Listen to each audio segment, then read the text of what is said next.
بسم اللہ الرحمن الرحیم۔ السلام علیکم۔ ایک مرتبہ پھر آپ کو الجابر چینل پر خوش آمدید کہتے ہیں۔ آج کی ویڈیو میں ہم آپ کو شاہ ایران کسریٰ کے محل اور صحابہ کرام رضی اللہ عنہم اجمعین کے اس کارنامے کے بارے میں بتائیں گے جس پر آج کی دنیا بھی حیران ہے۔ اس سے پہلے ایک چھوٹی سی ریکویسٹ کہ ہمارے چینل کو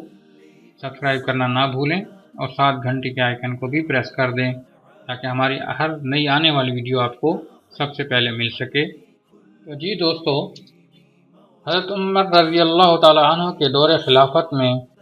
حضرات صحابہ کرام رضی اللہ عنہم اجمعین نے حضرت محمد صلی اللہ علیہ وسلم کی عظیم شان پیشن گوئی کے مطابق شاہ ایران کسریٰ کے محل کی اینٹ سے اینٹ بجا دی اور نہتے ہونے کے باوجود اپنی ایمانی قوت اور توکل اللہ اور اعتماد اللہ کی برکت سے حیرت انگیز ریکارڈ قائم کر دیا۔ یہ محل اس عظیم حکومت کا بنایا ہوا تھا جس کے جاہ و جلال سے کبھی روم کے محلات بھی لرزا کرتے تھے، مگر صحابہ کرام رضی اللہ عنہم اجمعین نے اس طاقت کے غرور کو خاک میں ملا دیا۔ اس محل کی ایک دیوار اب تک باقی ہے جو کہ عراق کے شہر میدان میں موجود ہے، اور بوسیدگی اور فرسودگی کے باوجود شان و شوکت کی ایک تصویر نظر آتی ہے، اور اس قدر مضبوط اور مستحکم ہے کہ حضرات صحابہ رضی اللہ عنہما کے دور میں جہاں آج کل کی طرح کی ایجادات موجود نہیں تھیں، اس محل کا توڑا جانا ناممکن نظر آتا ہے، مگر صحابہ کرام رضی اللہ عنہما اجمعین کے جذبہ ایمانی نے اس پیکر ستون عمارت کو اور محل کو خاطر میں نہ لایا اور اس کی اینٹ سے اینٹ بجا دی۔ خلیفہ منصور نے اپنے دور خلافت میں چاہا کہ کسریٰ کے محل کی اس موجودہ دیوار کو بھی توڑ کر اس کے ملبے سے حاصل ہونے والی رقم سے نفع حاصل کیا جائے، تو اس نے مشورہ کیا اور سبھی مشیروں نے بادشاہ کی حامی بھر لی، مگر ایک ایرانی مشیر نے کہا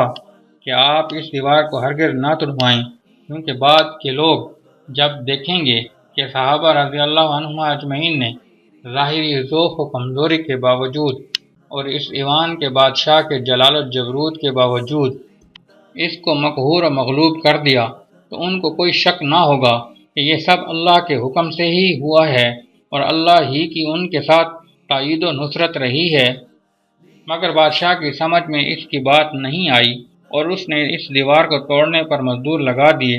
مگر چند ہی دنوں میں اندازہ ہو گیا کہ اس دیوار کو توڑنے پر جتنا خرچ آئے گا اس کا 10واں حصہ بھی اس کے ملبے سے حاصل نہ ہوگا، کیونکہ وہ انتہائی مضبوط اور مستحکم ہے۔ اس لیے بادشاہ نے اس کام کو رکوانے کا ارادہ کیا، مگر کام کو رکوانے سے پہلے اس نے اپنے اسی ایرانی مشیر کو پھر بلایا اور صورتحال کو رکھ کر مشورہ لیا، تو مشیر نے کہا کہ آپ اس کام کو ہرگز نہ رکوائیں، اور کہا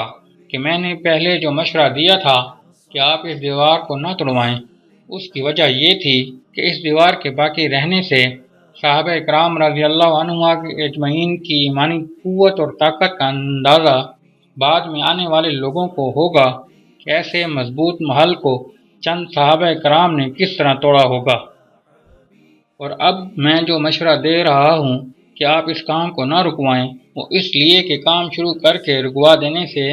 بعد میں آنے والے لوگ کہیں گے کہ ایرانیوں نے ایسا مضبوط محل بنایا تھا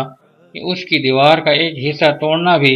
اسلامی حکومت کے بس میں نہیں تھا۔ علامہ ابن خلدون نے مقدمہ میں لکھا ہے کہ ایک بار ہارون رشید نے بھی اس دیوار کو ڈھانے کا ارادہ کیا تھا اور اس پر مزدور لگا دیے، اور اس سلسلہ میں کام بھی شروع ہو گیا، مگر لگے ہوئے مزدور اس کو ڈھانے سے عاجز آ گئے۔ ابن خلدون فرماتے ہیں کہ غور کیجئے کہ وہ حکومت کس قدر طاقتور ہوگی جس نے ایسی عمارت بنوائی جس کے ڈھانے سے دوسری حکومت بھی عاجز آ گئی، حالانکہ بنانا دشوار ہے اور ڈھانا آسان ہے۔ ایسی عمارت کو صحابہ کرام نے کیسے ڈھا دیا؟ سبحان اللہ۔ اللہ تعالی ہمیں حضور صلی اللہ علیہ وسلم اور تمام صحابہ کرام اجمعین کی محبت عطا فرمائے اور ان کے نقش قدم پر چلنے والا بنائے، آمین۔ شکریہ۔